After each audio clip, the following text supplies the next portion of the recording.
तो hi hello good evening everyone. तो हम कल पढ़ाई कर रहे थे हमारे क्लास 10 साइंस का। हमने बायो का पहला चैप्टर लिया हुआ था जिसका नाम था लाइफ प्रोसेसेस। ठीक है, तो उसमें हमने ये क्या पढ़ा था, उसमें हमने ये पढ़ लिया था कि प्लांट्स अपना खाना कैसे बना रहे हैं, प्लांट्स किस प्रोसेस के थ्रू बना रहे हैं, ऑटोट्रॉफिक और हेटेरोट्रॉफिक के बारे में पढ़ रहे थे हम लोग। और हमने बहुत ही इम्पोर्टेंट मैकेनिज्म के बारे में भी बताया था जिसके थ्रू प्लांट्स जो है अपना खाना बना रहे थे, और उसका नाम क्या था, उस मैकेनिज्म का नाम क्या था। तो उस मैकेनिज्म का नाम था फोटोसिंथेसिस, है ना। कल हमने बताया था इसके बारे में, और साथ ही साथ एक इक्वेशन थी जिसको हमने बहुत देर तक जो है डिस्कस किया था। याद करो, carbon dioxide plus water, water का टूटना, फोटोलिसिस होना एंड देन ग्लूकोज का बनना, एवरीथिंग हमने कल पढ़ा था। और इसी मैकेनिज्म से प्लांट्स अपना फूड ले रहे थे, हमने ये भी पढ़ लिया था। तो आज हमें क्या पढ़ना है, आज हमें देखना है कि प्लांट्स तो अब अपना खाना बना ले रहे हैं, लेकिन what about human beings, what about animals, हमें उनके बारे में भी पढ़ना है। तो आज ऑटोट्रॉफिक न्यूट्रिशन हमने खत्म किया, आज हम पढ़ेंगे हेटेरोट्रॉफिक न्यूट्रिशन के बारे में। ठीक है, हेटेरोट्रॉफिक के बाद हम सीधे आ जाएंगे डाइजेस्टिव सिस्टम पे, क्योंकि डाइजेस्टिव सिस्टम हमारे ह्यूमन बीइंग में कैसे हम न्यूट्रिशन को ले रहे हैं, कैसे हम फूड को एब्जॉर्ब कर रहे हैं, और इतना सिंपल प्रोसेस जो नॉर्मल ऐसे खाना हमारे लिए दिखता है, वो हमारे बॉडी के लिए कितना कॉम्प्लेक्स प्रोसेस होता है जाके, वो हमें आज देखना है। ठीक है, तो सबसे पहला हमारा जो टॉपिक आएगा वो हेटेरोट्रॉफिक आएगा।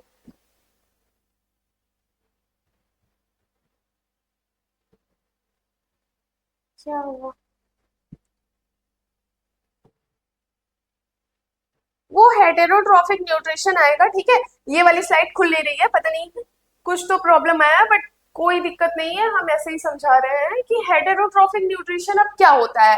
तो कल हमने बताया था न्यूट्रिशन दो टाइप का होता है, एक ऑटोट्रॉफिक न्यूट्रिशन है, एक हेटेरोट्रॉफिक न्यूट्रिशन है। ऑटोट्रॉफिक न्यूट्रिशन में क्या होता है, ऐसे जो ऑर्गेनिज्म थे जो अपना खाना खुद बना रहे थे, उनको हम ऑटोट्रॉफिक न्यूट्रिशन बोल रहे थे। उसमें भी दो टाइप के थे, एक फोटो ऑटोट्रॉफ्स, एक कीमो ऑटोट्रॉफ्स। तो फोटो ऑटोट्रॉफ्स जो है वो लाइट के प्रेजेंस में बना रहे थे, और कीमो ऑटोट्रॉफ्स वो केमिकल के प्रेजेंस में। इसमें कुछ बैक्टीरिया आ रहे थे, और फोटो ऑटोट्रॉफ्स में आपके प्लांट्स आ रहे थे। अब आया हेटेरोट्रॉफ्स, मतलब कि जो ऐसे एनिमल, ऐसे organism, you can say better word will be organism ना। तो ऑर्गेनिज्म जो अपना खाना खुद नहीं बना पा रहे हैं, वो किसी ना किसी पे डिपेंडेंट है। ठीक है, वो किसी ना किसी चीज पे डिपेंडेंट है अपने फूड के लिए, अपने बॉडी को न्यूट्रिशन प्रोवाइड करने के लिए वो कहीं ना कहीं डिपेंडेंट है। तो ऐसे न्यूट्रिशन, और ऐसे न्यूट्रिशन को हम बोलते हैं हेटेरोट्रॉफिक, और ऐसे ऑर्गेनिज्म जो इस मैकेनिज्म का यूज कर रहे हैं उन्हें हम बोलते हैं हेटेरोट्रॉफ्स। ठीक है, उन्हें क्या बोलते हैं हम, हेटेरोट्रॉफ्स। वो यहाँ लिखते हैं।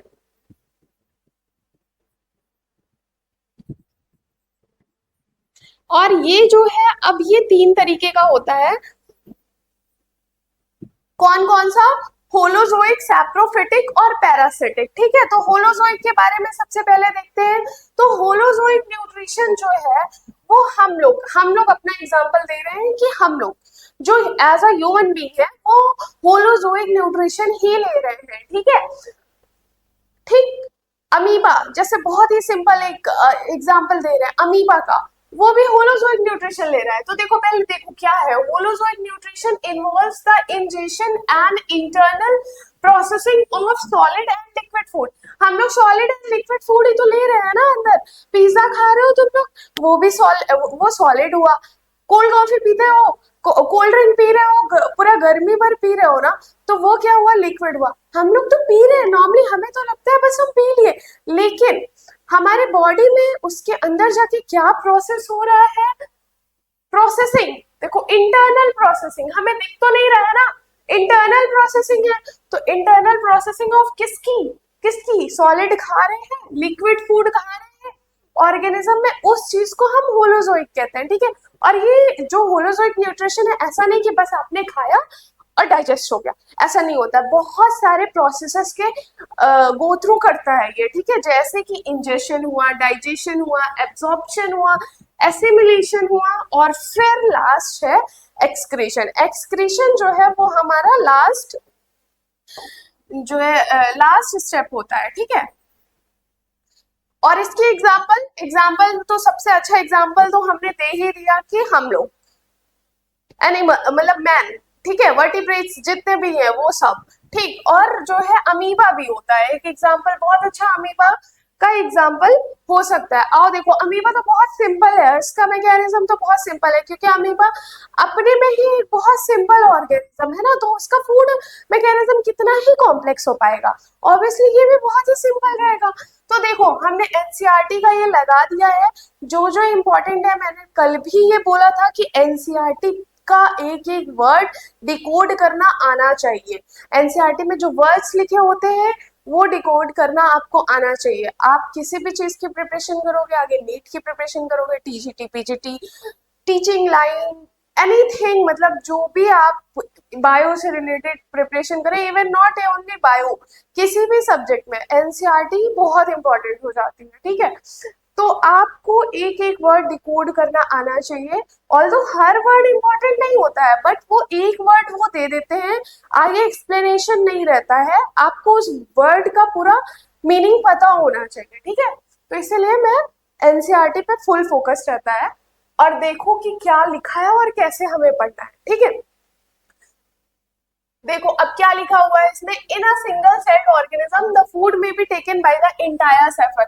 जब सिंगल सेल की बात कर रहा है तो सिंगल सेल्ड ऑर्गेनिज्म क्या है, amoeba.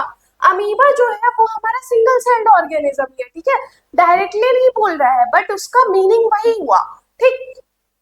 But as the complexity organism increases, different parts become specialized to perform different function. हम लोगों में different parts specialize हो जाते हैं ना, different function perform करने के लिए। eyes जो है वो देखने के लिए काम कर रही है, हमारा small intestine है, large intestine है, बहुत सारी चीजें वो अपना अपना specialized काम कर रही है, ठीक है। तो अब देखो, अभी दिया है example amoeba. Amoeba takes its food through temporary finger-like extension of the cell surface, ठीक है। अभी समझा रहे हैं, रुक जाओ, अभी समझा रहे हैं। पहले इसमें देखो कि इसमें कोई ऐसा वर्ड तो नहीं लिखा है जो आपको डिकोड करना नहीं आ रहा है, वो मेन इंपॉर्टेंट है। तो ऐसा कोई वर्ड लिखा है क्या, inside the food vacuole complex substances are broken down into a simpler ones. ये अभी बताते हैं, ये पूरा अमीबा का बता रहे हैं। And down into simpler one which then diffuses in the cytoplasm remaining undigested food. अब देखो इन्होंने बता दिया कि क्या हो रहा है, अब ये सीधे लास्ट वाले मैकेनिज्म पे पहुंच गए, एक्सक्रीशन वाले मैकेनिज्म पे, ठीक है। Material is move to the surface of cell and thrown out, क्योंकि ये सिर्फ और सिर्फ सिंगल सेल की बात की। अब देखो ये है अमीबा, अमीबा दिख रहा है, एकदम सिंगल सेल है। ये कलर जो है विजिबल है क्या, ये कलर नहीं विजिबल हो रहा है,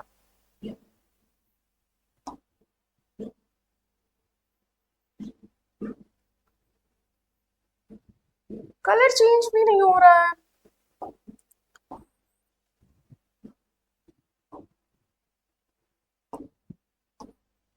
ओहो,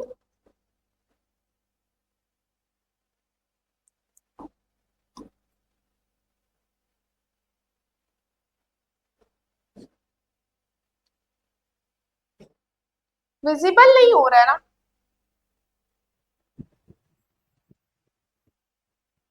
चलो मैं जहां जहां हाथ रख रही हूँ, आई डोंट नो, कुछ तो प्रॉब्लम आई है कि ये येलो कलर ही पे अटक गया है। ये मैं चाह रही हूँ कुछ डार्क कलर हो जाए तो दिखेगा, बट इट्स ओके। हम जहां जहां समझा रहे हैं, हम उस पे जिस वर्ड पे हाथ रख रहे हैं, तो दैट मीन्स कि हम वहां की बात कर रहे हैं। ऑल्दो मैं बता तो रही हूँ, ठीक है। ये कुछ डार्क कलर हो जाता तो और अच्छे से दिखता कि हाँ क्या लिखा हुआ है, बट ठीक है, आई डोंट नो, कुछ तो दिक्कत आ रही है। अभी देखो ये है अमीबा, ये दिख रहा है सिंगल सेल्ड, ये इसकी बात कर रहे हैं, अमीबा है ये। अब देखो ये क्या है, ये जो पार्टिकल है ये फूड पार्टिकल है, जो कि रेड कलर में दिख रहा है। यहाँ पे देखो ये रेड कलर में दिख रहा है, ये है फूड पार्टिकल, लिखा भी हुआ है। जहां जहां मेरी उंगली जा रही है वहां वहां देखना है, ठीक है। तो ये देखो फूड पार्टिकल लिखा भी हुआ है, तो यहाँ पे एक फूड पार्टिकल है। अब अमीबा यहाँ पे आया, वो क्या करेगा अपना, ये देखो तो ऐसे ऐसे ऐसे बढ़ाएगा, फॉल्स फिंगर लाइक। यहाँ देखो क्या लिखा है, टेम्परेरी फिंगर लाइक एक्सटेंशन। ये टेम्परेरी होता है, सिर्फ और सिर्फ खाने के ही टाइम पे ये आएगा, ठीक है। ये क्या है, ये टेम्परेरी होता है, और खाने के टाइम पे देखो उसका खाना यहाँ पे है, अब वो कैसे वहां तक जाएगा, तो ये टेम्परेरी फिंगर लाइक प्रोजेक्शन निकाला और क्या किया, ऐसे ऐसे ऐसे ऐसे। देखो जैसे यहाँ पे कुछ है और ये अमीबा है, ठीक है। तो अभी इसको कैसे यहाँ तक पहुंचना है, तो ये ऐसे ऐसे ऐसे ऐसे टेम्परेरी फिंगर लाइक करेगा और ऐसे उसको वो कर लेगा। देखो जैसे मान लो ये खाना है, ठीक है, अब नहीं ये खाना है, डू जहां लिखा हुआ है ये खाना है हमारा। अब हमें खाना खाना है, तो हम कैसे खाएंगे, ये अमीबा है, ऐसे ऐसे ऐसे ऐसे ऐसे ऐसे करके पूरा ऐसे घेर लेगा, ठीक है। तो अब घेर लिया तो इसके बीच में आ गया खाना, है ना, उसका खाना क्या हुआ, इसके बीच में आ गया। और ये जो टेम्परेरी फिंगर लाइक प्रोजेक्शंस दिख रहे हैं, इसको हम क्या बोल रहे हैं, इसको हम सीडोपोडिया बोल रहे हैं, ठीक है। इसको क्या बोल रहे हैं, इसको सीडोपोडिया बोल रहे हैं। अब ये आ गया खाना, तो ये ऐसे बन गया। अब फूड पार्टिकल हो गया इसके अंदर, है ना, फूड पार्टिकल क्या हो गया इसके अंदर, और ये एक वैक्यूल टाइप का फॉर्मेशन हो गया कि नहीं। तो इसको क्या बोल रहे हैं, इसको बोल रहे हैं फूड वैक्यूल, ठीक है। इसको क्या बोल रहे हैं, फूड वैक्यूल। और इसके अंदर जो खाना है वो अब क्या है, उसको मिल गया। अमीबा अपना खाना ऐसे ही खाता है, यहाँ है उसको खाना दिख रहा है, फिंगर लाइक प्रोजेक्शंस ऐसे टेम्परेरी फिंगर लाइक प्रोजेक्शंस ऐसे निकालेगा और उसको कवर कर लेगा फूड पार्टिकल को, ठीक है, फूड वैक्यूल टाइप का बन जाएगा और खाना ले लेगा। और जो भी उसके बाद जो उसको अनडाइजेस्टेड फूड रहता है, तो उसके पास बहुत ज्यादा वो तो है नहीं, ठीक है, बहुत ज्यादा उसके पास मैकेनिज्म तो कुछ है नहीं, तो वो अपना खाया और उसके बाद जो उसका अनडाइजेस्टेड फूड है, एक्सक्रीशन है, वो सेल सरफेस के थ्रू ही बाहर की तरफ निकाल दिया, ठीक है। ये देखो लिखा हुआ है, the remaining undigested material is move to the surface of the cell and thrown out, ठीक है। जहां जहां मेरी उंगली जा रही है वहां वहां तो दिख रहा है ना, वहां वहां तो पता चल रहा है ना कि मैं ये लिखा हुआ है, ये पढ़ना है, ठीक। तो देखो the remaining undigested material is move to the surface of cell and thrown out, ठीक। तो जो रिमेनिंग अनडाइजेस्टेड फूड है वो सेल सरफेस के थ्रू ही बाहर निकल जाता है, ठीक है। इस पे दिखेगा क्या, हाँ इस पे तो विजिबल है, तो ठीक है, तब तो कोई प्रॉब्लम ही नहीं है, एक ही स्लाइड की बात है। चलो अभी क्या हम पढ़ रहे हैं, हाँ वो तो होलोजोइक न्यूट्रिशन था ना। हेटेरोट्रॉफिक में 3 तरीके के न्यूट्रिशन हमने बताया, एक क्या होलोजोइक न्यूट्रिशन, एक सैप्रोफिटिक न्यूट्रिशन, एक पैरासिटिक न्यूट्रिशन।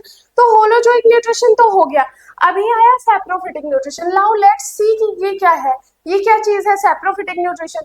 तो देखो क्या लिखा हुआ है सैप्रोफिटिक न्यूट्रिशन में, जो कि डेड और डिकेड ऑर्गेनिज्म पे फीड करते हैं उनको कहते हैं सैप्रोफिटिक न्यूट्रिशन, ठीक है। तो ऐसा क्या चीज आपने देखा है, आपने अपने रियल लाइफ में देखा है, हो सकता है आपने खाया भी हो वो चीज जो कि सैप्रोफिटिक है, जो कि dead and decade organism material ऐसी ही जगह उगेगा। लाइक कोई लकड़ी पड़ी हुई है जो कि डेड एंड डिकेड है, मतलब वो डेड हो चुकी है, डिके हो चुकी है, उस पे उग रहा है कोई, मतलब ऐसी चीज पे, ठीक है, वो अपनी एनर्जी यहीं से ले रहा है। ऐसा एक बहुत ही कॉमन एग्जाम्पल है जो कि बहुत सारे लोग तो खाते भी होंगे, इंक्लूडिंग मी ऑल्सो, और बहुत सारे लोगों को लगता होगा वो कैसे खा रहे हैं लोग उस चीज को। और शायद अभी ये सुनने के बाद बहुत लोगों को लगेगा कि अरे ये क्या खा रहे थे हम, वो तो खुद डेड एंड डिकेड ऑर्गेनिज्म पे ग्रो कर रहा है, तो वो क्या चीज है। लेकिन देखो एनर्जी के लिए वो ग्रो कर रहा है, लेकिन वो क्या कर रहा है, अपने इकोसिस्टम को क्लीन भी तो कर रहा है।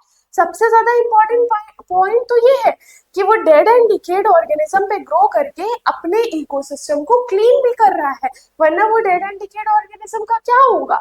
तो क्या है कि वो क्लीन भी कर रहा है और रिसाइकल भी कर रहा है न्यूट्रिएंट्स को अपने इकोसिस्टम में, क्योंकि वो जो डेड एंड डिकेड मटेरियल पे ग्रो कर रहा है उससे उसको न्यूट्रिशन मिल रहा है, एंड फिर उसको कोई और खा रहा है तो उससे उसको न्यूट्रिशन मिल रहा है। तो इन शॉर्ट न्यूट्रिएंट्स को भी वो इकोसिस्टम में जो है वो रिसाइकल कर रहा है, ठीक है, समझ में आ गया। एग्जाम्पल्स, अभी जिस एग्जाम्पल की हम बात कर रहे थे फंजाई में आता है, अभी तक अगर नहीं आया है तो मशरूम, मैं बता दूं बहुत ही कॉमन एग्जाम्पल है मशरूम का, जो कि ग्रो करता है और लोग बहुत पसंद से इसको खाते हैं, ठीक है। तो मशरूम जो है वो एक सैप्रोफिटिक एनिमल ऑर्गेनिज्म ही है, ठीक है। जैसे फंजाई, हाँ ये वाला भी बहुत ही कॉमन एग्जांपल है, आपने देखा होगा। ये जो ब्रेड होता है, जब ब्रेड खराब हो जाता है, आप कैसे जानते हो कि खराब हो गया? तो क्या बोलते हो कि इस पे फफूंद लग गई है ना? तो वो मतलब ग्रीन हो जाता है, बहुत टाइम तक रखो तो ग्रीन हो जाता है, तो वो क्या है? फफूंद भी तो एक लिविंग ही ऑर्गेनिज्म है ना, वो खराब उस पे ले रहा है, तो वो भी एक सैप्रोफिटिक के एग्जाम्पल में आया, ठीक है। सबसे सैप्रोफिटिक का तो सबसे कॉमन मशरूम याद रख लो, वो बहुत ही इजिली याद हो जाएगा। होलोजोइक में खुद को याद रख लो, बहुत ही इजिली याद हो जाएगा। अब आई बात पैरासिटिक न्यूट्रिशन की, ठीक है। पैरासिटिक न्यूट्रिशन का हम लोग नॉर्मल लाइफ में क्या बोलते हैं, अरे यार ये एकदम पैरासाइट हो गया है हमारे ऊपर। पैरासाइट का मतलब क्या हुआ फिर, कि मतलब खुद उसका खुद वो किसी दूसरे पे हर चीज के लिए डिपेंड है, खाने के लिए डिपेंड है। तो मतलब हम लोग बोलते हैं ना कि यार he is living like a parasite on me, मतलब कि वो एकदम ही मेरे ऊपर डिपेंडेंट है। तो पैरासिटिक न्यूट्रिशन में भी यही चीज है कि ये किसी और के ऊपर लिव इन और on other organism acquire food, ठीक है। या तो वो उनके अंदर रहने ही लग जाते हैं, या तो सिर्फ फूड के लिए आते हैं। दो टाइप का पैरासाइट्स भी होते हैं, ठीक है। हाँ, तो जो है ये पैरासाइट मतलब समझ में आ गया कि वो किसी और के ऊपर डिपेंडेंट रहता है, जो कि लिविंग ऑर्गेनिज्म है, ठीक है। और ज्यादातर पैरासाइट्स जो है वो हार्मफुल ही होते हैं अपने होस्ट के लिए। एक बहुत ही कॉमन एग्जांपल दे रही हूँ, वो आपको बहुत ही आराम से समझ में आ जाएगा। जैसे पहले क्या होता था कि बाल में जू पड़ जाते थे, ठीक है, छोटे छोटे लाइस जिसको बोलते हैं, वो पड़ जाते थे। तो वो एक टाइप के पैरासाइट, वो क्या कुछ बेनिफिट कर रहे थे? क्या नहीं बेनिफिट कर रहे थे, वो उल्टा आपके बाल से आपका न्यूट्रिएंट ही ले रहे थे, आपका खून ही चूस रहे हैं वो, ठीक है। आपका सारा न्यूट्रिशन बाल से वो खून चूस के ले रहे हैं। तो ये ही एक पैरासाइट एग्जांपल ही हुआ। जैसे आप बहुत सारे डॉग्स को भी देखते होगे, उनको छोटे छोटे लाइस वगैरह उनके बॉडी पे हो जाता है, तो वो भी एक जो है वो पैरासाइट न्यूट्रिशन का ही एग्जांपल हुआ, ठीक है। वो सब पैरासिटिक है, ठीक है। एनिमल भी होते हैं, प्लांट्स भी होते हैं, दोनों तरीके के होते हैं इसमें। और प्लांट्स का एक बहुत ही कॉमन एग्जांपल है कस्कुटा का, बहुत इंपॉर्टेंट भी है। कॉमन एग्जांपल का तो पता नहीं, लेकिन बहुत इंपॉर्टेंट है, बहुत ज्यादा क्वेश्चंस पूछे गए हैं, तो आपको कस्कुटा प्लांट तो बिल्कुल ही याद रखना है, ठीक है। और क्या है, देखो लाइस, देखो अभी मैंने लाइस के बारे में बताया था कि हाँ लाइस जो है वो एक पैरासिटिक है। टेप वॉर्म भी एक तरीके का ऑर्गेनिज्म है जो कि पैरासिटिक है, ठीक है। अभी देखो नेक्स्ट, अब देखो, अब हम लोग आ गए ह्यूमन डाइजेस्टिव सिस्टम पे। यहाँ आने से पहले ये वाली फोटो पे वापस चलते हैं और इसको एकदम अच्छे से ध्यान से देखो, ठीक है। उसके बाद वहां वापस जाएंगे। पहले यहाँ पे देखो ह्यूमन डाइजेस्टिव सिस्टम। अब हमें हेटेरोट्रॉफ्स हमने पढ़ लिया कि कितने टाइप के हैं, क्या है, ठीक है, 3 टाइप के हैं। अब हम अपने ह्यूमन बीइंग में पढ़ने जा रहे हैं कि हमारा जो है न्यूट्रिशन वो कैसे हो रहा है। तो पहले तो ये फिगर देखो, ठीक है, ये हमारे इंटरनल फिगर है, ये हमारा अंदर का फिगर है। अभी इसको और भी जूम करके हम दिखाएंगे, लेकिन आप पहले इसको देखो। माउथ से स्टार्ट हो रहा है, ठीक है, माउथ से हमारा डाइजेशन प्रोसेस स्टार्ट हो रहा है और एनएस पे जाके खत्म होगा, ठीक है, वहां से एक्सक्रीशन होगा। तो ये पूरा प्रोसेस यहाँ से स्टार्ट हो रहा है और एनएस पे जाके वो एंड हो रहा है, ठीक है। समझ में आ गया? तो अब देखो क्या क्या ऑर्गन इन्वॉल्व होते हैं, पहले वो देख लो, ठीक है, उसके बाद हम आगे देखेंगे। तो माउथ, माउथ हमारा इन्वॉल्व हो रहा है कि नहीं? माउथ, माउथ इन्वॉल्व हो रहा है। उसके बाद यहाँ पे आएंगे तो यहाँ ईसोफेगस होता है, ठीक है, एक ऐसा पाइप लाइक स्ट्रक्चर होता है जिसको ईसोफेगस कहते हैं। तो ये हो गया। उसके बाद थोड़ा और इधर जाएंगे तो स्टमक आएगा, जो कि, रुक जाओ, देखो दिख रहा है, ये इधर से माउथ हमने बताया। उसके बाद ये वाली जो लाइन हम बेसिकली ये लाइन दिखाने के लिए ये डायग्राम रखे हैं। तो ये जो लाइन हुआ, ये क्या हो गया, ये जो है ईसोफेगस हो गया। ईसोफेगस को फूड पाइप भी बोलते हैं। इसी के बगल में एक और होता है जिसको विंड पाइप बोलते हैं, ठीक है, उसको हम इसके बाद जो रिस्पिरेशन आएगा उसमें पढ़ेंगे, ठीक। उसके बाद ये जो है ये क्या है, ये देखो जे शेप्ड का कुछ दिख रहा है क्या, ये ये क्या है, ये स्टमक है। उसके बाद क्या आ रहा है, उसके बाद ये छोटी छोटी छोटी छोटी छोटी छोटे ऐसे आ रहा है, वो क्या चीज है, वो जो है स्मॉल इंटेस्टाइन है। और ये जो थोड़ी सी मोटी दिख रही है, ये देखो, रुको मैं इसको क्लियर करती हूँ, ये क्या हो गया,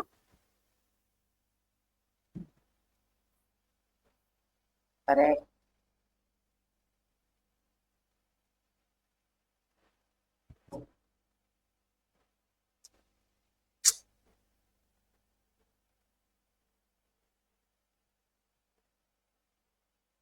एक सेकेंड रुको, हाँ चलो आ गया। ये देखो अब मैं इसको क्लियर कर रही हूँ, एंड आफ्टर दैट सिर्फ मोटी वाली लाइन पे देखो फोकस करो, ये जो मोटी वाली लाइन है, ये ये चीज क्या है, ये है लार्ज इंटेस्टाइन। और इसके नीचे जो पतली पतली लाइन दिख रही है, ये देखो, ये ऐसे ऐसे ऐसे ऐसे ऐसे, वो जो है वो स्मॉल इंटेस्टाइन है। स्मॉल इंटेस्टाइन कैसे रहेगा, ऐसे ऐसे ऐसे ऐसे ऐसे ऐसे ऐसे ढेर सारा रहेगा, ठीक है। और जो लार्ज इंटेस्टाइन है वो थोड़ा मोटा है और छोटा भी है, ऑल्दो उसका नाम लार्ज इंटेस्टाइन है लेकिन वो छोटी है,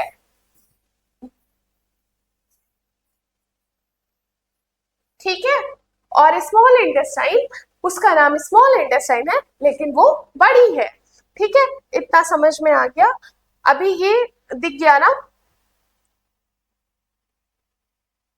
देखो इसमें भी देख लो, स्टमक है, ये ईसोफेगस आ रहा है और फिर ये बन रहा है स्टमक, ठीक। और ये जो हमारा पोर्शन है इधर, ये है लीवर, बहुत ही हेल्पफुल, बहुत बार नाम सुना होगा लीवर का, तो ये है लीवर और इधर आ रहा है स्टमक। फिर ये छोटा छोटा छोटा छोटा है स्मॉल इंटेस्टाइन, और ये जो बड़ा सा एक दिख रहा है वो है लार्ज इंटेस्टाइन, ठीक है। और लास्ट में है एनस जो कि स्मॉल लार्ज इंटेस्टाइन का ही पार्ट है, ठीक है। अब चलो, अब इतना समझ में आ गया, तो अब आगे पढ़ते हैं, कहाँ पे थे, ठीक।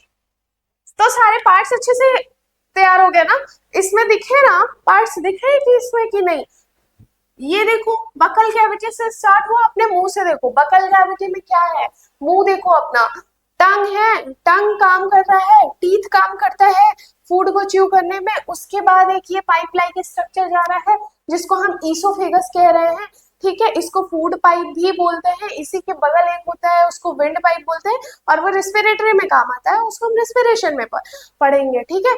तो ये हो गया ईसोफेगस। ईसोफेगस कहाँ पे जाके एंड हो रहा है, स्टमक में एंड हो रहा है, ये देखो एक जे शेप्ड का स्ट्रक्चर है स्टमक। और ये जो स्टमक है वो, ऑल्दो तुमको यहाँ पे लार्ज इंटेस्टाइन दिख रही है बट ये पीछे से स्मॉल इंटेस्टाइन में खुल रही है, ठीक है। तो स्टमक जो है वो स्मॉल इंटेस्टाइन में जा रहा है, तो स्मॉल इंटेस्टाइन जो है वो देखो ऐसे ऐसे कोइल्ड है। और उसके बाद ये देखो, ध्यान से देखो, ये देखो, ये जो स्मॉल इंटेस्टाइन है ये देखो यहाँ पे जाके लार्ज इंटेस्टाइन में मिल जा रहा है, ठीक है। एनसीईआरटी है तो एनसीईआरटी खोल के देखो, उसमें दिया हुआ है और बहुत अच्छे से समझ में आएगा। ये देखो यहाँ पे जो स्मॉल इंटेस्टाइन है वो ऐसे खुल के लार्ज इंटेस्टाइन में मिल रहा है, ठीक है। ये अपेंडिक्स है जिसको अभी हम बताएंगे, उसका कोई काम नहीं होता है, वो एक वेस्टिजियल ऑर्गन हो गया है। और उसके बाद ये लार्ज इंटेस्टाइन है, फिर यहाँ पे है एनस जो कि हमारे एक्सक्रीशन को काम आता है, ठीक है। अब ये समझ में आ गया मोटा मोटा ये क्या क्या पार्ट्स है डाइजेस्टिव सिस्टम में, क्या चीज है वो समझ में आ गया ना, क्या क्या काम है। अब हम लोग देखेंगे क्या काम कर रहा है और कैसे जो है वो पूरा फूड को प्रोसेस कर रहा है। अब देखो इसमें पहले लिखा हुआ है कि we like our mouth waters, ठीक है। अपने माउथ में कुछ तो वाटर बनता है, पहले हम एनसीईआरटी समझ लेंगे, उसके बाद हम इसको बहुत ही सिंपल वर्ड में समझेंगे, लेकिन एनसीईआरटी एक बार हम पढ़ेंगे उसके वर्ड्स, ठीक है। This is actually not only a water but a fluid called saliva. देखो सलाइवा वर्ड लिखा है ना, सलाइवा मतलब कि ये जो वाटरी लाइक सब्सटेंस है हमारे मुंह में, इसको क्या बोल रहे हैं, इसको सलाइवा बोल रहे हैं, जो कि कहाँ से सेक्रेट हो रहे हैं, सलाइवरी ग्लैंड से सेक्रेट हो रहे हैं, ठीक है। सलाइवरी ग्लैंड है हमारे मुंह में ही, यहाँ पे सलाइवरी ग्लैंड्स होते हैं और उससे जो है वो सेक्रेट हो रहे हैं, क्या बन रहा है, सलाइवा, ठीक है। सलाइवा क्या हेल्प करता है, तो हमारे फूड को जो है वो च्यू करके थोड़ा वाटरी रहता है, तो जल्दी जो ड्राई ना होने पाए अपना जो हमने फूड पार्टिकल लिया है, इस वजह से उसमें जो है सलाइवा हेल्प करता है, ठीक है। अभी देखो, another aspect of the food we ingest it in complex nature, हम बहुत ही कॉम्प्लेक्स नेचर में फूड को लेते हैं। अभी हम बताएंगे कि कैसे, क्योंकि हमें तो लगता है हम तो दाल चावल रोटी सब्जी ले रहे हैं, हम कहाँ कॉम्प्लेक्स फूड में ले रहे हैं। लेकिन अभी समझ में आएगा कि वो जो दाल चावल रोटी सब्जी भी है ना, वो कितनी कॉम्प्लेक्स बन रही है। ठीक, तो देखो, if it is absorbed from alimentary canal it has to be broken into smaller molecule। इसीलिए हम लोग च्यू करते हैं ना, कि इतना बड़ा पिज्जा डायरेक्ट नहीं खा सकते हैं, तो हम लोग उसको च्यू करके स्मॉलर पार्ट्स में तोड़ते हैं। इसीलिए पहले के जमाने में लोग बोलते थे कि जितना ज्यादा खाना चबा के खाओगे उतना अच्छा रहेगा। क्यों? क्योंकि उतनी अच्छे से आपका फूड डाइजेस्ट होगा। इसीलिए वो कहते थे कि फूड को हमेशा बहुत अच्छे से हमें च्यू करके खाना चाहिए। ठीक है, तो स्मॉलर मॉलिक्यूल्स में टूट गया। उसके बाद क्या है, this is done with the help of biological catalyst called enzyme. अभी हम बताएंगे, अभी सिर्फ देखो कि एनसीईआरटी इतने से पैराग्राफ में कैसे बहुत सारी बातें लिख देता है। पहले आप ये डिकोड करने की कोशिश करो। ठीक है, catalyst with enzymes, the saliva contains an enzyme called salivary amylase. Words सारे दिए हुए हैं, पैराग्राफ इतना ही छोटा है, इसमें पूरा डाइजेशन समझा दिया है उन्होंने, लेकिन वर्ड सारे मेंशन है, तो आपको वही पढ़ना है। देखो, salivary amylase which breaks down starch, starch को सिंपल शुगर में कन्वर्ट कर रहे हैं। ठीक है, स्टार्च अभी हमने बताया था जब प्लांट्स को पढ़ा रहे थे, तब हम बता रहे थे कि स्टार्च क्या है। ठीक है, कार्बोहाइड्रेट। ठीक, the food is mixed thoroughly with saliva, mix हो जाता है सलाइवा, जब हम लोग च्यू कर रहे होते हैं तभी मिक्स हो जाता है। ये क्या हो गया?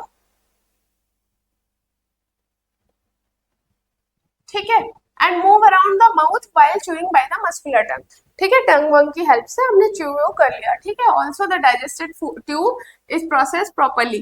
ठीक, अब इसमें क्या है, इतना तो अब समझ में आ गया कि now from the mouth the food is taken to the stomach through the food pipe और ईसोफेगस। ईसोफेगस, फूड पाइप, दोनों वर्ड लिखा हुआ है। ठीक है, तो मतलब बहुत ध्यान देके पढ़नी है एनसीईआरटी, जब भी पढ़नी है एक एक वर्ड को बहुत ध्यान देके पढ़ना है, वहीं से क्वेश्चन आ रहा है। ठीक है, तो फूड पाइप और ईसोफेगस। ठीक, the stomach is a large organ, expends when food enters it. ठीक है, ये समझ में आया? इतना समझ में आ गया। अब देखो, अब हम समझा रहे हैं कि एक्चुअल में हो क्या रहा है। अब हम स्टार्ट कर रहे हैं, अब हम एनसीईआरटी का उतना पढ़ लिया, तो अब देखो, अब हम बकल कैविटी से स्टार्ट कर रहे हैं। तो बकल कैविटी हमने बताया, बकल कैविटी क्या है, ये माउथ वाला पोर्शन, इसमें जो है सलाइवा बन रहा है। सलाइवा क्या होता है? लिक्विडी सब्सटेंस होता है, सबके मुंह में बनता है, आपके भी मुंह में सेम भी बन रहा होगा, हमारे भी बन रहा है। नहीं बन रहा है तो बगल में रसमलाई रसगुल्ले की अगर शॉप वगैरह है या फोटो वगैरह ही देख लो तो बनने लग जाएगा। ठीक है, उसके बाद सलाइवा से अभी हमने पढ़ा जस्ट इसके पहले वाली स्लाइड में एनसीईआरटी में लिखा हुआ था कि सलाइवरी एमाइलेज। ठीक है, तो सलाइवरी एमाइलेज बन रहा है, और सलाइवरी एमाइलेज जो है वो फूड को किस में कन्वर्ट कर दे रहा है? माल्टोज में कन्वर्ट कर दे रहा है। और माल्टोज ना थोड़ा सा शुगरी टाइप का सब्सटेंस होता है, तो आपको जब कभी अगर देखो, कभी अगर आपको फील करना है, आप क्या करो, आप राइस खाओ। ठीक है, आप राइस खाओ और क्या करो, राइस को थोड़ी देर तक च्यू करो। ठीक है, क्योंकि राइस प्रॉपर कार्बोहाइड्रेट है ना, राइस में स्टार्च होता है, तो आप उसको प्रॉपरली च्यू करो। जब आप च्यू करोगे ना, तो आपको थोड़ी देर बाद एकदम मीठा मीठा, थोड़ा थोड़ा मीठा मीठा लगेगा, तो वो इसी वजह से होता है, क्योंकि माल्टोज का फॉर्मेशन हो जाता है। ठीक है, अब देखो, अब क्या है, उसके बाद खाना कहाँ पहुंचा? ये सब हो गया, उसके बाद पहुंचा ईसोफेगस के थ्रू जो है स्टमक में। ईसोफेगस में कैसा होता है? पेरिस्टाल्टिक मूवमेंट होता है, मतलब कि ऐसा नहीं कि ऐसा खाना खाया और सीधे ऐसे चला गया, नहीं, ऐसे ऐसे उसकी मसल्स होती हैं और ऐसे ऐसे करके उस खाने को जो है वो अंदर पहुंचाती है। ठीक है, कंटिन्यूअस उसकी मसल्स, ऐसा नहीं ऐसा खाना खाया, ऐसा ग्रेविटी का कोई काम नहीं होता है उसके उसमें ना, कि ऐसा खाया और ऐसे चला गया। अगर ऐसा सिंपल वाला होता तो जब आप उल्टा लटक जाते हो ना, पेड़ से उल्टा लटक के खाना खाते ना, तो वो नहीं जाता, क्योंकि फिर वहां पे ग्रेविटी का काम आ जाता है। लेकिन यहाँ पे मसल्स कैसे ऐसे ऐसे ऐसे ऐसे हैं। ठीक है, तो ऐसे ऐसे खाना गया तो क्या होगा, खाना देखो ऐसे है तो खाना गया तो ऐसे हो गया, फिर खाना निकल गया तो ऐसे हो जाएगा, फिर खाना नीचे आया तो ऐसे, फिर ऐसे, फिर ऐसे, फिर ऐसे ऐसे करके, मतलब वो प्रॉपर डांस करते हुए पहुंच जाता है हमारे स्टमक में। ठीक है, स्टमक में पहुंच गया। अब क्या है ना, स्टमक में देखो कुछ देर खाना रहता है, ऐसा नहीं कि अभी खाया तुरंत ऐसे हमने खाया स्टमक में पहुंचा, small intestine large intestine excretion, ऐसा होता है क्या? नहीं होता है ना। तो स्टमक क्या है, स्टमक में खाना ऑलमोस्ट 3 से 4 घंटे तक रहता है, ठीक है। तो स्टमक में भी देखो गैस्ट्रिक जूस, कुछ गैस्ट्रिक जूस निकलते हैं। अब उसका क्या नाम है, पहले देखो, पेप्सिन है एक, तो दिख रहा है ना, दिख रहा है ना, हाँ, पेप्सिन है, एक डाइल्यूट HCl है और एक म्यूकस है, ठीक है। तो पेप्सिन क्या करता है, पेप्सिन प्रोटीन को तोड़ने का काम आता है। P for pepsin, P for protein, just remember like this ना, कि P for pepsin, P for protein, ठीक। पी से पी पेप्सिन, पेप्सिन मतलब पी से शुरू हो रहा है, एन पे खत्म हो रहा है। प्रोटीन भी पी से शुरू हो रहा है, एन पे खत्म हो रहा है। तो P for pepsin, P for protein, ऐसे याद कर लो। तो पेप्सिन जो है वो डाइजेस्ट करता है प्रोटीन को, और जो डाइल्यूट HCl है उसका क्या काम है कि ये जो पेप्सिन है ना, ये प्रोटीन को डाइजेस्ट ही जो है थोड़े से एसिड माहौल में करता है, ठीक है। वो तभी कैपेबल होता है जब थोड़ा सा उसको एसिड वाला माहौल मिले, ठीक है। तो डाइल्यूट HCl क्या है, एल्कलाइन बेस तो ये है नहीं, ये प्रॉपर एसिड है। तो क्या है कि इसको ये देता है पूरा माहौल कि भाई तुम करो डाइजेस्ट, ठीक है। तो ये पेप्सिन जैसे ही पाता है फुल माहौल, तो वो करने लग जाता है डाइजेस्ट प्रोटीन को, ठीक है। और सारा प्रोटीन यही नहीं डाइजेस्ट हो जाता, अभी देखो आगे, अभी तो ये जो स्टार्ट किया है उसके बाद, ठीक है। और अब देखो थोड़ा सा जब एसिड टाइप का माहौल है ना, तो जो ऐसे कीड़े मकोड़े थोड़े बहुत बैक्टीरिया है तो ऐसे ही मर जाएंगे। एसिड एसिड जानते हो ना आप लोग कितना ज्यादा हार्मफुल और कितना तेज होता है, ठीक। तो थोड़े बहुत तो ऐसे ही मर जाएंगे, लेकिन अगर बैक्टीरिया मर सकते हैं तो हमारे पेट में भी तो प्रॉब्लम हो सकती है, HCl ज्यादा एसिड बनने की वजह से, ठीक है। तो उसके लिए कौन होता है, ये म्यूकस मेम्ब्रेन होता है, ठीक है। ये म्यूकस मेम्ब्रेन जो है वो प्रोटेक्ट करता है एसिड को हमारे स्टमक से, कि एक मेम्ब्रेन टाइप का बन जाता है कि हमारे ये स्टमक को कुछ खराब ना करे, कोरोड ना कर दे, ठीक है। क्योंकि एसिड तो एसिड है, उसको थोड़ी ना पता है कि हमें स्टमक को करना है बैक्टीरिया को, सॉरी स्टमक को नहीं करना है, बैक्टीरिया को करना है, ऐसा तो होगा नहीं, ठीक है। तो ये 3 चीज हो गई, पेप्सिन समझ में आ गया, HCl एंड देन म्यूकस, ठीक है। ये 3 गैस्ट्रिक जूस निकले हमारे स्टमक में, ठीक। अब थोड़ा सा पहले पेनक्रियाज और लीवर के बारे में देख लो। लीवर अभी दिखाया था ना, कहाँ है, दिखा था क्या लीवर, देखा था अच्छे से लीवर को, ये है लीवर, ये पता है कलर नहीं चेंज हो रहा है, वरना मैं इसको दूसरे कलर से करती तो ज्यादा अच्छे से दिखता, लेकिन कलर चेंज ही नहीं हो रहा है। तो इसी में समझ, ओके मैं इसको मिटा के फिर समझाती हूँ, ठीक है। अभी देखो, और अगर नहीं दिख रहा है इसमें तो एनसीईआरटी सामने खोल के बैठो और उसमें देखो, उसमें साफ साफ दिखेगा, ठीक है। ये देखो यहाँ से स्टमक गया, ये ईसोफेगस वाला लाइन मैंने बता दिया, उसके साथ ही इधर देखो ये बीन शेप्ड, बीन शेप्ड है क्या ये, बीन शेप्ड नहीं है ना, बीन शेप्ड क्या होता है, बीन शेप्ड तो किडनी होती है। देखो ये देखो, ये क्या है, ये लीवर है हमारा, और लीवर का क्या काम है, देख लिया ना लीवर, और इसमें जो छोटा सा है वो भी देख लो, ये क्या है, ये गॉल ब्लैडर है। और ये जो है ऐसा आपको फिगर में देख के लग सकता है कि ये जो है स्टमक वगैरह से कनेक्टेड होगा, बट ऐसा नहीं होता। ये सब पीछे से, जब आप इसको 3D मॉडल में ऐसे पीछे करोगे ना, तो इसके पीछे एक पैनक्रियाज प्रेजेंट होता है, और प्लस ये सब जो जाके मिलते हैं वो स्मॉल इंटेस्टाइन में मिलते हैं, ठीक है। ये स्टमक की वजह से दिख नहीं रहा है, बट ये जो लार्ज इंटेस्टाइन है, इसको जब आप हटा दो सपोज दैट, तो ये ऐसे पीछे जाके मिल गया है, ठीक है। तो ये जो लीवर है वो भी, और पीछे एक पैनक्रियाज है, ठीक है, वो भी जाके जो है मिल रहा है। ये देखो पैनक्रियाज को देखो, पहले ध्यान से समझो, ये है लीवर, ये है लीवर, ये भी स्मॉल इंटेस्टाइन में खुल रहा है, ये है गॉल ब्लैडर, अभी इसका भी काम बताएंगे। ये है पैनक्रियाज, ठीक है, थोड़ा सा पीछे जाके देखोगे तो बहुत अच्छे से दिखेगा, ये है पैनक्रियाज। तो ये सब क्या है ना, ये सब स्मॉल इंटेस्टाइन में खुल रहा है, स्टमक भी, लीवर भी और पैनक्रियाज भी, सब, ठीक है। अब देखो लीवर, स्टमक, पैनक्रियाज, ये सब हमने बता तो दिया, बट इसका काम क्या है। तो जो पैनक्रियाज है उसमें से अब 3 जूस निकल रहा है, जिसको हम पैनक्रियाटिक जूस कहते हैं।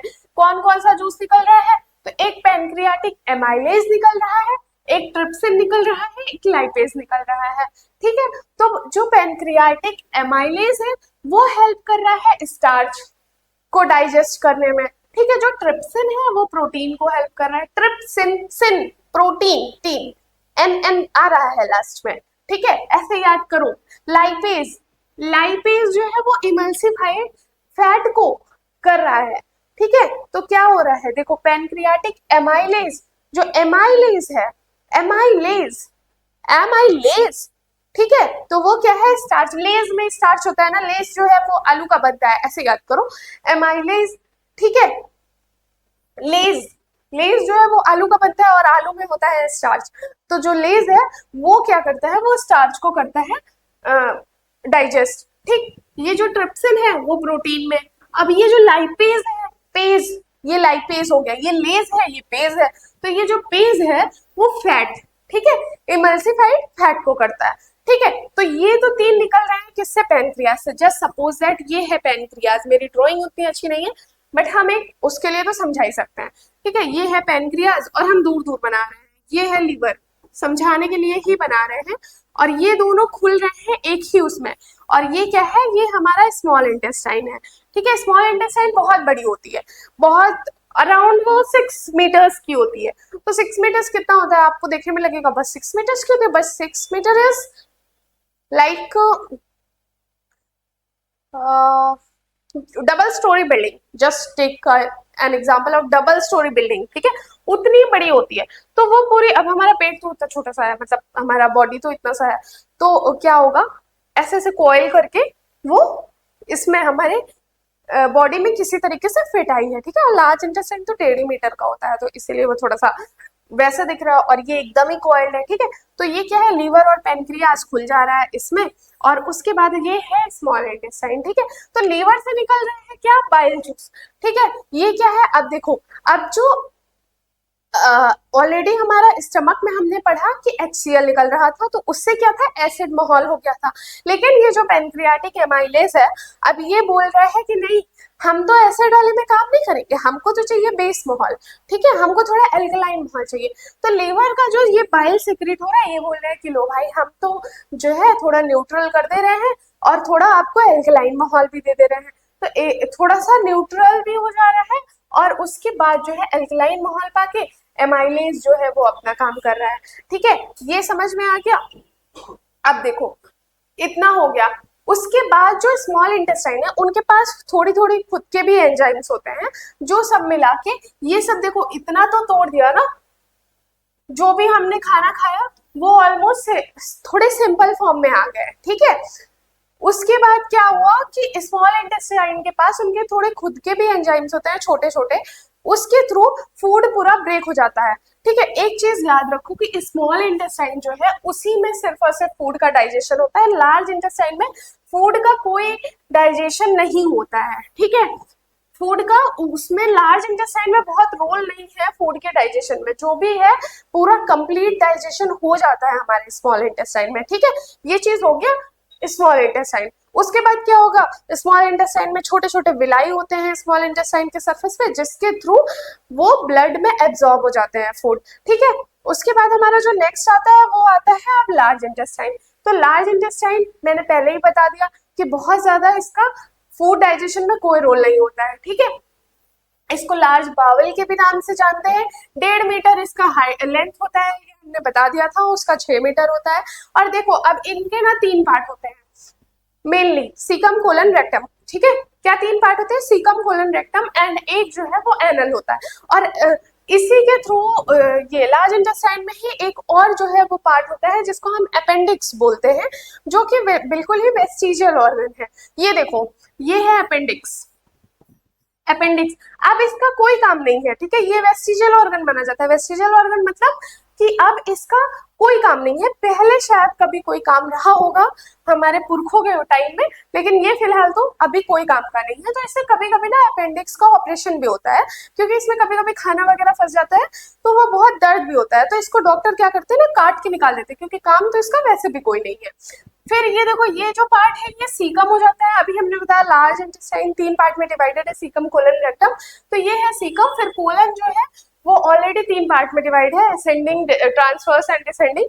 उतना सब अभी आपको डिटेल में नहीं जानना है, सिर्फ 3 पार्ट है, यही जानो कि caecum, colon, rectum and then यहाँ पे बनता है एनएस। ठीक है, खत्म हो गया डाइजेस्टिव सिस्टम।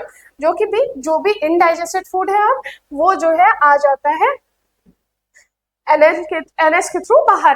ठीक है, अब देखो फंक्शन में क्या है, एक बार देख लो कि फिर मैम ये लार्ज इंटेस्टाइन करता क्या है जब फूड डाइजेशन में कोई रोल ही नहीं है इसका। तो देखो जो वाटर पी रहे हो ना, जो मिनरल्स है ना, जो आयंस है, वो सब का एब्जॉर्प्शन ये कर रहा है। ठीक है, उसका क्या कर रहा है, रीएब्जॉर्प्शन, एब्जॉर्प्शन। अभी ये आप बाद में पढ़ोगे कि कैसे एब्जॉर्प्शन हो रहा है, फिर उसका रीएब्जॉर्प्शन भी कर रहा है, उसके बाद वो बाहर निकल रहा है। ठीक है, तो water and mineral ions like sodium and chloride बहुत इंपॉर्टेंट है, और हमने अभी तक तो कहीं देखा नहीं वाटर और इन सब का जो है एब्जॉर्प्शन।